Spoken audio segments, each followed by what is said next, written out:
तो रावण की जब मृत्यु निकट आई, भगवान श्री राम ने जब रावण को 31 बाण मारे और रावण मृत्यु को प्राप्त हुआ, तब अर्धमूर्छा में पड़ा हुआ था, मतलब अभी प्राण निकलने ही वाले थे।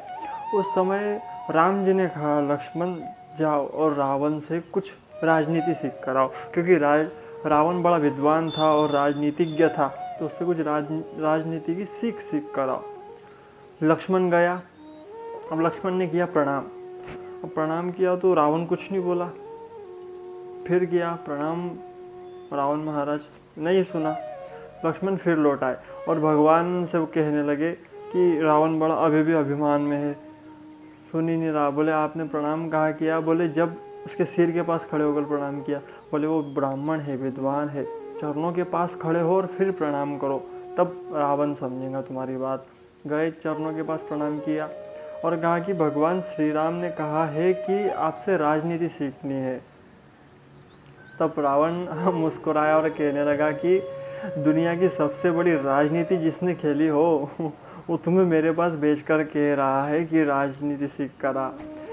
हे लक्ष्मण, यो तो राम से बड़ा नीतिवान कोई नहीं हो सकता। राम से बड़ा, रावण के शब्द है, मेरे नहीं है, राम से बड़ा कोई धर्मज्ञ नहीं हो सकता, राम से बड़ा कोई सदाचारी नहीं हो सकता, राम से बड़ा कोई राजनीतिज्ञ नहीं हो सकता। बोले कैसे? तो सुनो, मैंने जितने भी कार्य किए सब अधर्म युक्त थे, कुछ धर्म कुछ अधर्म युक्त, लेकिन तुम्हारे भाई राम ने क्या किया? मैंने अपने भाई को अपने घर से निकाल दिया, तुम्हारे भाई ने उसे भी अपना लिया और अपने भाइयों के लिए राज्य छोड़ के स्वयं वन में घूम रहे हैं। मैंने किसी की नहीं मानी और राम ने सबकी मानी और सबको आश्वासन दिया और सबके कार्य पूर्ण किए। राम ने लोगों को आनंद दिया, मैंने लोगों को पीड़ाई दी। हे लक्ष्मण, अगर जीवन में कुछ सीखना हो तो एक बात सीखना। मैं हमेशा एक बात चाहता था, मैं चाहता था कि मैं खारे समुद्र को मीठा कर दूंगा। मेरा सपना था कि मैं कभी भी अग्नि में से धुआं नहीं निकलने दूंगा। मेरा और एक कार्य था कि मैं कभी जवान बेटे को बूढ़े बाप के सामने मरने नहीं दूंगा। ये मैं चाहता तो उसी वक्त कर देता। और एक बात थी, मैं स्वर्ग के लिए सीढ़ियाँ बनाना चाहता तो ये सब कुछ मैं कर देता था, सब कुछ, लेकिन टालता गया। कल करूँगा, परसों करूँगा, तरसों करूँगा। सारे युवाओं एक बात ध्यान में रखना, आप यदि अच्छे कार्य को लेट कर रहे हो तो ये आपकी भूल है। रावण ने यही बात कही कि मैं हर कार्य कर सकता था लेकिन मैंने टाला, कल करूँगा, परसों करूँगा। मेरे जीवन का कल आ गया लेकिन मैंने वो काम नहीं किए। इससे एक ही सीख ध्यान में रखना लक्ष्मण, अच्छे काम सदा जल्दी करना और बुरे कामों को कल पे टालना, अच्छे कामों को कल पे मत टालना। ये मेरा इच्छा थी, तो ये बात हमेशा याद रखना लक्ष्मण। और दूसरी बात, जीवन में सदा धर्म के मार्ग पर रहना। यही जीवन की सबसे बड़ी सीख है कि भजन के मार्ग पर रहो, धर्म के मार्ग पर रहो। रावण ने अच्छे कार्य बहुत सोच कर रखे थे लेकिन कल पे टाले, और बुरा कार्य एक क्षण में मेरे बहन ने कहा मैं सीता का हरण कर ले आया और अपनी मृत्यु को आमंत्रित कर आया। तो ये मेरी भूल है। और सदा हमेशा दूसरों का सम्मान करना।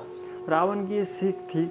मरते हुए रावण ने मरते हुए राम कहा, हे राम, हे राम। राम कहते हुए अपने प्राणों का त्याग रावण ने किया था और उसका निश्चित कल्याण हुआ, क्योंकि मृत्यु के समय जिसके सामने पुराण पुरुषोत्तम खड़े हो उस व्यक्ति का कल्याण होना ही है, जिसने राम को भजा हो। दिन रात शत्रु के तौर पे ही सही, पुराण कहते शत्रु के तौर पे ही परमात्मा का चिंतन करते रहा, इसलिए उसका कल्याण होना निश्चित था।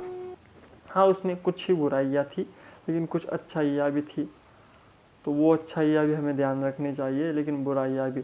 और आज के समय में तो ये जो कुविचार रूपी रावण है, जो अधर्म रूपी रावण है, जो ये शराब, मांस, मदिरा रूपी पान करने के लिए लालच करने वाला रावण है, जो परस्त्री को गलत दृष्टि से देखने वाला रावण है, परस्त्री का आदर न करने वाला रावण है, इस रावण को मारो।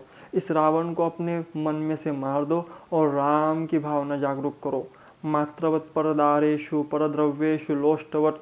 दूसरे की माताएं बहनें भी अपने माताएं बहनें के समान है।